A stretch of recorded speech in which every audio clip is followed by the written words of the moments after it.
Real Madrid berhasil membuktikan siapa raja Eropa sebenarnya. Ya, Real Madrid berhasil menang dramatis dengan skor 3-2 saat bertandang ke kandang Manchester City. Gol kemenangan Real Madrid berhasil tercipta di menit-menit akhir yaitu 90+3. Sebelum gue lanjut videonya, gue mengingatkan kepada teman-teman semuanya untuk menekan tombol like dan subscribe agar membantu perkembangan channel Progressive Football. Karena dari data yang gue dapat, banyak dari kalian yang menonton video Progressive Football belum menekan tombol like dan subscribe-nya. Di video kali ini gue akan membahas bagaimana Real Madrid berhasil meredam gempuran-gempuran Manchester City dengan possession ball-nya. Seperti biasa Manchester City itu saat melawan tim-tim besar dia selalu menggunakan possession ball-nya, yang dimana Pep Guardiola selalu mengandalkan umpan-umpan pendek, umpan-umpan satu sentuhan, dan berbeda dengan Real Madrid yang selalu mengandalkan counter attack.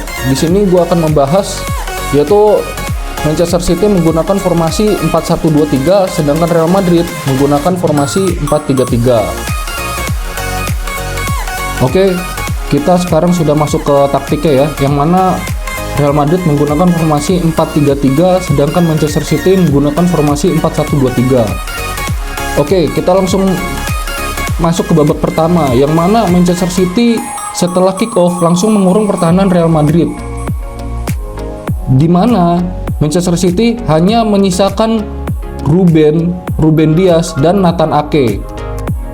Karena dikurung Real Madrid, berarti kalau kita lihat di pertandingan Real Madrid menggunakan formasi 4-4-2. Saat bertahan Real Madrid menggunakan 4-4-2, yang dimana Bellingham turun lebih ke dalam, Ceballos turun, dan ini yang menariknya, yang turun di sayap kiri Vinicius Junior di sini, dan tersisa dua yaitu Mbappe dan Rodrigo.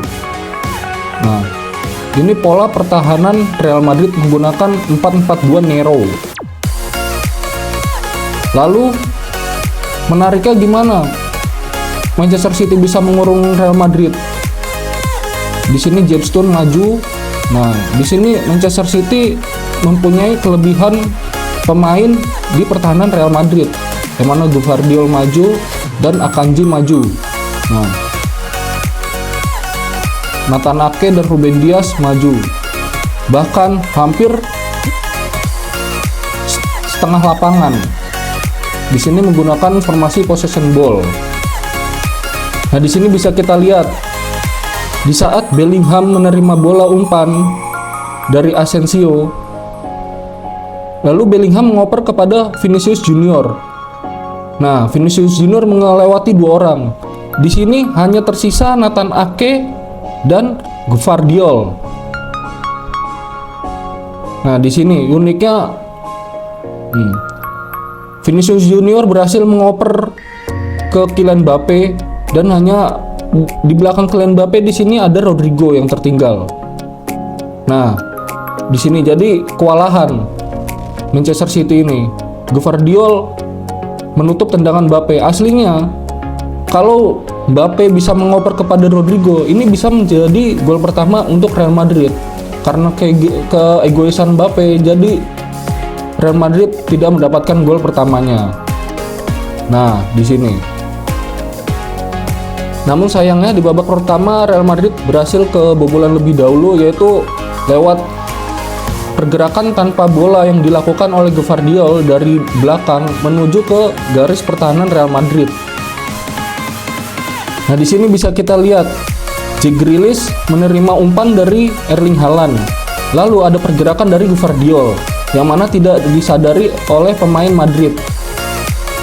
Lalu Grealish mengumpan bola, Gvardiol menyambut dengan sundulan dan mengumpan ke Haaland dan menjadi gol. Mungkin Real Madrid tertinggal lebih dulu, itu hal biasa ya buat Real Madrid, karena Real Madrid itu terkenal dengan raja comeback-nya, karena ini tim papan atas yaitu King Eropa. Real Madrid di sini membuktikan siapa raja Eropa sebenarnya, membuktikan kepada Manchester City. Dan gol Real Madrid ini tercipta dari skema tendangan bebas ya, yang mana tendangan Valverde ini membentur pertahanan City. Lalu Dani Ceballos di sini mengumpan dan ada pergerakan dari Mbappe yang menendangnya ke sisi kirinya Ederson dan terjadilah gol penyama kedudukan. Nah, yang menariknya di sini Manchester City berhasil memperbesar keunggulannya menjadi 2-1. Yang mana tetapi kalau kalian menonton pertandingannya, Pep Guardiola tidak sama sekali melakukan selebrasi saat timnya melakukan atau menciptakan gol. Merasa ada kepanikan di wajah Pep Guardiola. Buat kalian yang menonton pertandingan pasti kalian merasakan juga ketegangan yang ada di Pep Guardiola ini. Karena dia tahu kalau Real Madrid itu bisa comeback di menit-menit akhir dan terbukti di menit 84 atau 85 Real Madrid berhasil comeback dari serangan baliknya Kylian Mbappe menendang ke Ederson, lalu bola mantul dan disambut oleh Brahim Diaz. Di situ Real Madrid menyamakan kedudukannya menjadi 2-2. Nah, di sini Jude Bellingham berhasil merebut bola dan mengopernya langsung ke Brahim Diaz. Di sini Brahim Diaz melakukan pergerakan dan Vinicius melakukan pergerakan. Di sini Brahim Diaz mengoper kepada Vinicius, lalu Brahim Diaz lari menusuk ke sisi tengah kotak penaltinya Manchester City. Di situ ada celah kosong di pertahanan Manchester City. Dan Vinicius menendangnya, lalu Brahim Diaz mendapatkan pantulan bola dan berhasil menyamakan kedudukannya. Yang dikira pertandingan akan berakhir dengan skor seri, namun Real Madrid berhasil mencetak gol kemenangannya secara dramatis, yaitu di menit 90 lebih.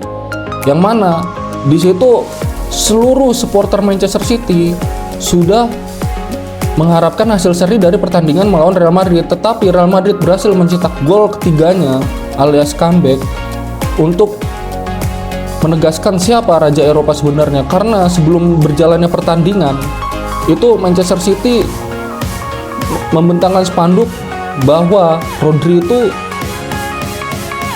pemain terbaiknya dia, yaitu memenangkan Ballon d'Or.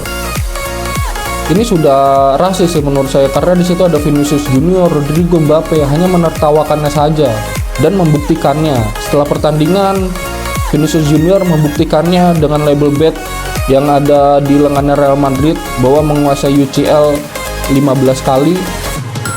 Dengan tanda bet UCL 15 kali berarti menandakan siapa raja Eropa sebenarnya. Karena Manchester City baru 1 kali memenangkan gelar Liga Champions, sedangkan Real Madrid sudah 15 kali memenangkan gelar Liga Champions. Jadi jangan melihat Real Madrid itu di awalnya terseok-seok. Mungkin karena waktu di awal itu Real Madrid belum kompak karena kedatangan Mbappe. Ketiga pemain ini, Vinicius Junior, Rodrigo, Mbappe, ini masih mempunyai ego masing-masing. Tapi sekarang secara perlahan mereka sudah menjadi satu satuan, mempunyai perpaduan yang bagus, tidak mempunyai ego masing-masing. Mereka tetap punya ego sebagai seorang striker, tapi di saat sudah di depan gawang melihat ada rekan yang kosong, pasti mereka akan mengumpannya. Contoh Vinicius, walaupun dia sebelum kedatangan Mbappe dia adalah pencetak gol terbanyak ke Real Madrid, tapi dia bisa bekerja sama. Mungkin di awal Vinicius ingin membuktikan kepada Mbappe bahwa dialah raja di Real Madrid, dialah penerusnya Cristiano Ronaldo. Tetapi setelah kedatangan Mbappe, Vinicius berhasil menurunkan egonya dan menjadi trio mematikan untuk Real Madrid. Jadi bagi siapapun yang melihat Real Madrid di awal ini kalah, jangan terlalu senang dulu. Mungkin nanti di akhir atau di pertandingan, misal satu pertandingan Real Madrid tertinggal 2 gol lebih dulu.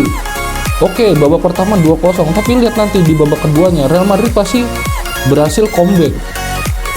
Itu hal biasa terjadi di Real Madrid. Apalagi Real Madrid sudah sering menghadapi taktiknya Pep Guardiola. Pada saat Guardiola di Bayern Munchen juga seperti itu. Terus Guardiola pas waktu memegang Manchester City yang di perempat final atau di semifinal waktu berhasil comeback, itu Ronaldo sendiri menegaskan Jangan melihat Real Madrid itu di awal, tonton Real Madrid sampai di akhir. Walaupun awal tertinggal 2 gol, 3 gol, pasti Real Madrid berhasil comeback. Oke, jadi sekian video analisis gua tentang Real Madrid yang berhasil comeback melawan Manchester City. Gua Iqbal dari Progressive Football dan ciao.